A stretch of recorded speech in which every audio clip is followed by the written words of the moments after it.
हमारे साथ हमारे गेस्ट का पैनल भी इस वक्त मौजूद है, जुड़ रहा है। रत्नेश द्विवेदी हैं, वैज्ञानिक है, स्वागत है सर आपका। और साथ ही major retired Mohammed Ali Shah, defence expert हैं, स्वागत है सर आपका बहुत बहुत भारत 24 पर। हमारे साथ मोहम्मद जी भी जुड़े हुए हैं, अली शाह डिफेंस एक्सपर्ट हैं। जिस तरीके से अभी हम बात भी कर रहे थे कि एक दुनिया को बड़ा संदेश जा रहा है, जैसे हमने सबसे पहले चंद्रयान 3 पर सफलता हासिल की और अब एक और 10 दिन के अंदर अंदर ये दो बड़े कमाल इसरो के, तमाम देश जिनकी नजरें टिकी हुई है भारत पर, एक बड़ा संदेश और एक कड़ा संदेश।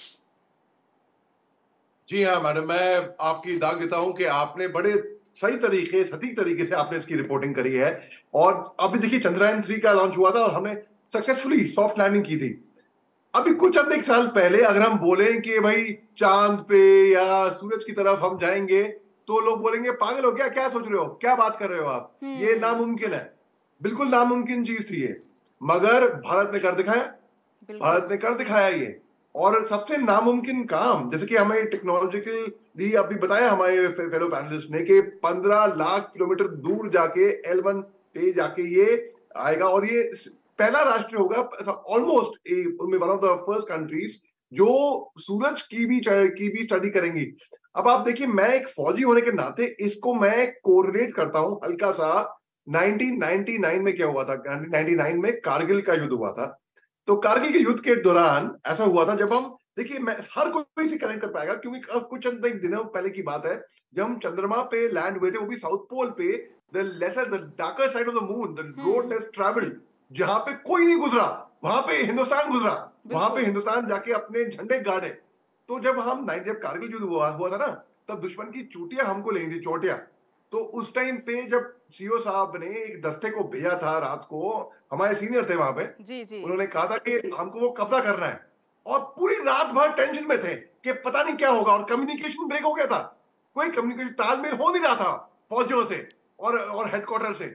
लेकिन सुबह की पहली किरण के साथ जब देखा कि हिंदुस्तान का झंडा वहां पे लहरा रहा है उस पीक पे, तो वहां के सीओ साहब ने जोश में आके बोला, my boys have done it, my boys have done it. Hindustan की सेना वहां तक पहुंच चुकी है। बिल्कुल।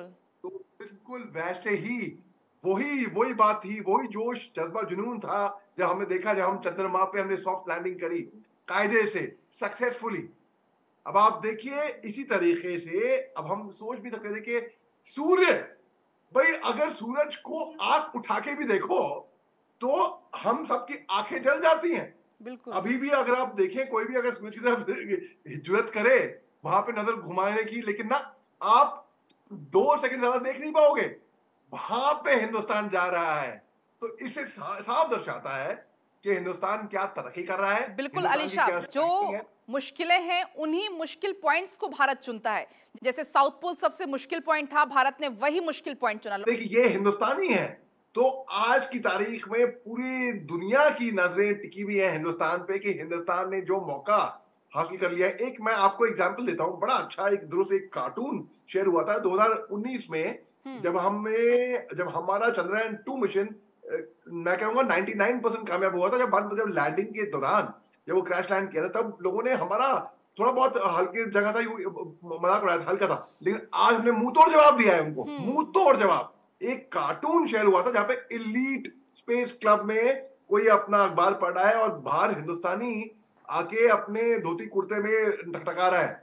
आज वही हिंदुस्तानी जो उन्होंने दिखाया था धोती कुर्ते में, आज जो वेस्टर्न कपड़े सूट बूट में आए थे ना, वो लोग देख रहे हैं हिंदुस्तान की तरफ इंस्पिरेशन की तरह, कि हिंदुस्तान ने वो कर दिखाया जो कोई नहीं कर सकता। बिल्कुल बिल्कुल। रिटायर्ड मोहम्मद अली शाह जी हमारे साथ जुड़े हुए हैं, आप डिफेंस एक्सपर्ट हैं। आपका सबसे पहले सर भारत 24 पर बहुत बहुत स्वागत। मिशन चंद्रयान की अगर बात की जाए, उसमें सफलता मिलने के बाद अब बारी है सूर्य नमस्कार की, और ये कहना गलत नहीं होगा कि भारत विश्व गुरु अब जल्द ही बनने वाला है, या फिर एक भारत सुपर पावर वैसे भी है। अंतरिक्ष में भी हमने देखा था, जब चंद्रयान वहां पर पहुंचा तो भारत सुपर पावर के तौर पर पूरी दुनिया में नजर आया था। ऐसे में नजर आ रहा है कि भारत और पावरफुल बनने वाला है। बिल्कुल, इसमें कोई शक की बात है ही नहीं। और महिमा जी, आपने बिल्कुल दुरुस्त फरमाया। इससे पहले आपने रिपोर्टिंग करी थी मेजर मोहित शर्मा साहब के बारे में। जी हाँ, और मैं उनके खानदान को, उनके परिवार को बड़े अच्छे से जानता हूँ। मधुकर भाई मेरे बड़े अच्छे दोस्त हैं, उनका मैं इंटरव्यू भी लिया है। तो मैं इसको कोरिलेट करता हूँ, क्योंकि मैं सुना था कि उनकी शहादत की, कोई कह रहा था कि जब कारगिल का जिक्र हुआ था कहीं पे, तो मैं इसको कोरिलेट करता हूं कारगिल के हादसे से। एक अलग हादसा है 1999 में।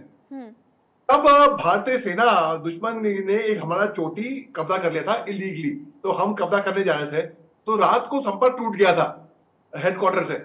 तो उस टाइम पे जब सीओ साहब ने जवानों को भेजा ऊपर कब्जा करने के लिए, जब संपर्क टूट गया था, तो मालूम नहीं था क्या होने वाला है उस मिशन में, कुछ मालूम नहीं था। जैसे कि हमारे चंद्रयान 3 मिशन के टाइम पे, लैंडिंग के टाइम पे कुछ मालूम नहीं था क्या होने वाला है।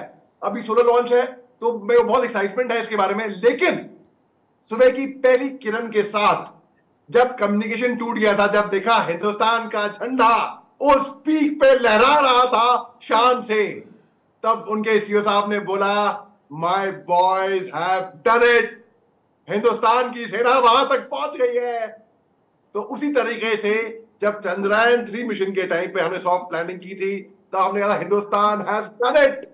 अब आप देखिए हिंदुस्तान का झंडा दुनिया भर में, नहीं यूनिवर्सली, यूनिवर्स, हम यूनिवर्स के बारे में सीखते थे बचपन में स्कूल में, यूनिवर्स, हिंदुस्तान ने अपने झंडे कहां कहां नहीं गाड़े हुए हैं, और पूरी दुनिया की नजरें आज की तारीख में हिंदुस्तान से हैं। अगर इस दुनिया में कहीं पे एलियन भी होते होंगे, एलियन भी देख रहे होंगे कि धरती पे, अर्थ पे हिंदुस्तान का झंडा वहां पे लहरा रहा है। और आप देखिए, माफ कीजिएगा आपको यहाँ पर रोकना पड़ा, इसकी मेजर मोहम्मद अली जी हमारे साथ जुड़े और बहुत ही महत्वपूर्ण बात कहते हुए नजर आए कि आप देखते होंगे सभी लोग कि आज भारत कितना ताकतवर बन चुका है और भारत है एक सुपर पावर।